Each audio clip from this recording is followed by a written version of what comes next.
आज अपनी चर्चा करेंगे कि फोर्थ क्लास की जो भर्ती हाल ही में हुई है उसमें निदेशक माध्यमिक शिक्षा राजस्थान बीकानेर ने अपने अधीन 9 संयुक्त निदेशक स्कूल शिक्षा राजस्थान को यह निर्देश दिया है कि अभ्यर्थियों के दस्तावेजों की जांच की जाए, क्योंकि राजस्थान में शिक्षा विभाग जो है उसके अंदर समस्त जिलों को 9 भागों में बांटा हुआ है और इन पर एक संयुक्त निदेशक कार्यरत है। इसलिए निदेशक महोदय ने इन्हें निर्देश दिया है। अब हम आ जाते हैं कि दस्तावेजों की जांच कैसे होगी।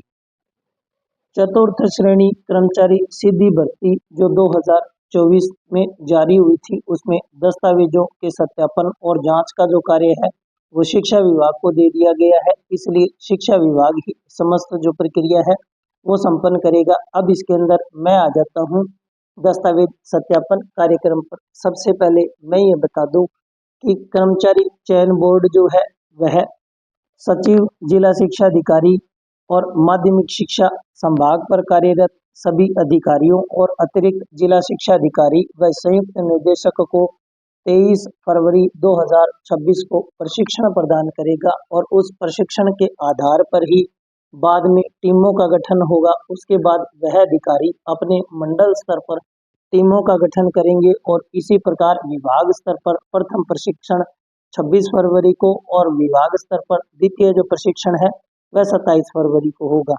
और वीसी के माध्यम से जो संपूर्ण प्रक्रिया है उसकी जानकारी दी जाएगी, वह 5 मार्च 2026 को दी जाएगी।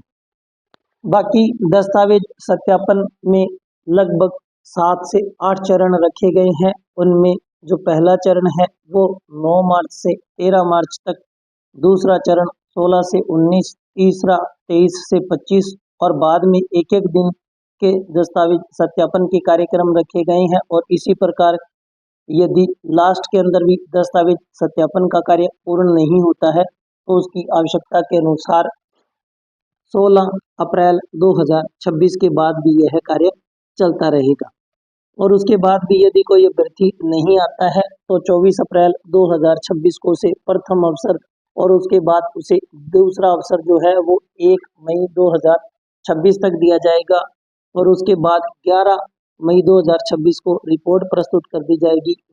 यह अभ्यर्थी उपलब्ध नहीं है, इसलिए नीचे के वरीयता क्रम के अभ्यर्थियों को बुला लिया जाएगा और उनके दस्तावेज सत्यापन की प्रक्रिया शुरू रहेगी। अब यह कोई नई बात नहीं है, मैं इस पर आ जाता हूं कि इनको वीसी के अंदर क्या निर्देश दिए जाएंगे। इसके ऊपर मैं आपको जानकारी दे देता हूं, क्योंकि हो सकता है आपने यह वीडियो अन्य YouTube चैनल पर देख लिया हो। इसलिए मैं आपको बता दूं कि आपने जो फॉर्म भरा था उस ऑनलाइन एप्लीकेशन में आपने जो दस्तावेज बताए थे और आपने जितना अध्ययन किया है उसके अनुसार आपके मार्कशीटों की जांच इसमें की जाएगी। आपके जाति, वर्ग और आपके पीएच यदि कैंडिडेट आप हैं और विधवा या परित्यक्ता है तो उनसे संबंधित दस्तावेजों की जांच की जाएगी। इसके अंदर इसका जो आधार रहेगा वह यही रहेगा कि ऑनलाइन एप्लीकेशन में जो आपने दस्तावेज बताए हैं उसके अनुरूप आपके पास दस्तावेज उपलब्ध हों। यहाँ पर मैं आपको यह भी जानकारी दे दूं कि यह अंतिम रूप से आपको शिक्षा विभाग ही नहीं मिला है। इसके अनुसार दस्तावेजों की जांच जो है वो शिक्षा विभाग करेगा। उसके बाद आपको विभाग का आवंटन किया जाएगा कि आपको कौन सा विभाग मिला है, उसमें आपको अपने दस्तावेज जमा करवाने होंगे। यहाँ पर मैं आपको यह भी जानकारी दे दूं कि निदेशक माध्यमिक शिक्षा राजस्थान बीकानेर ने संयुक्त निदेशक को आदेश दिया है, जिसका सीधा सा अर्थ है कि आप जिस जिले में रहते हैं उसके संयुक्त निदेशक के पास आपको अपने दस्तावेज जांच के लिए जाना होगा। अभी आपको विभाग नहीं दिया गया है।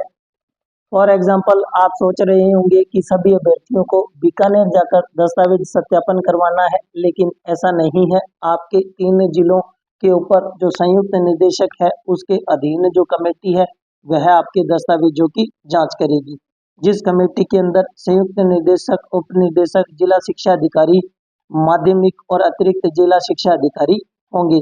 और इनके अंतर्गत ही टीमों का गठन किया जाएगा और वह टीम ही आपके दस्तावेजों की जांच करेगी। इसके अतिरिक्त यदि आपको दस्तावेज जांच में कोई समस्या आती है तो इसके लिए प्रधानाचार्य, उप प्रधानाचार्य या व्याख्याता, ये जो अध्यक्ष रहेंगे, इसके अंतर्गत भी एक कमेटी का गठन किया गया है। वह आपकी समस्त प्रकार की मदद करेगी ताकि आपको दस्तावेजी सत्यापन में किसी भी प्रकार की समस्या का सामना नहीं करना पड़े।